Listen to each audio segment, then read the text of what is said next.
পরিণীতার আজকের পর্ব নিয়ে আজকের এপিসোডে যা ঘটেছে তা সত্যিই দর্শকদের নাড়িয়ে দিয়েছে। তাহলে চলুন শুরু করা যাক আজকের রিভিউ।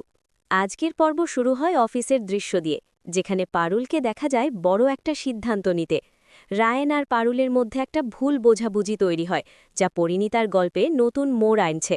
অন্যদিকে সংযুক্তার চরিত্রটা আবার এক নতুন ষড়যন্ত্রে লিপ্ত, আর সেই কারণে পুলিশ পর্যন্ত জড়িত হয়ে যায় ঘটনায়। রায়ানের চোখে এখন সন্দেহ, পারুল সত্যি কি নির্দোষ নাকি কারো ফাঁদে পড়েছে।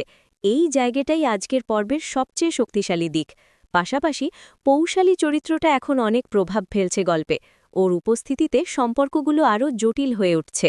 পারুলের চোখে অসহায়তা আর রায়ানের দ্বিধা, এই দুই এক্সপ্রেশন আজ পুরো এপিসোডকে আলাদা মাত্রা দিয়েছে। বিশেষ করে শেষ দৃশ্যে যখন রায়ান চুপ করে তাকিয়ে থাকে, দর্শকদের মনেও প্রশ্ন রেখে যায়, এবার কি রায়ান পারুলের পাশে দাঁড়াবে, না সব শেষ হয়ে যাবে। সোশ্যাল মিডিয়ায় অনেকেই বলছেন আজকের এপিসোড ছিল আবেগঘন, কিন্তু কিছু জায়গায় গতি কম লেগেছে। তবে সাসপেন্স আর ইমোশন দুই সুন্দরভাবে রাখা হয়েছে। আমার মতে আজকের এপিসোডের রেটিং হবে। তাহলে বন্ধুরা, আপনাদের কেমন লেগেছে আজকের পরিণীতা?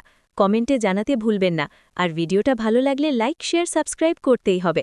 পরের এপিসোডে দেখা হবে নতুন মোড় নিয়ে। ততক্ষণ পর্যন্ত সবাই ভালো থাকুন।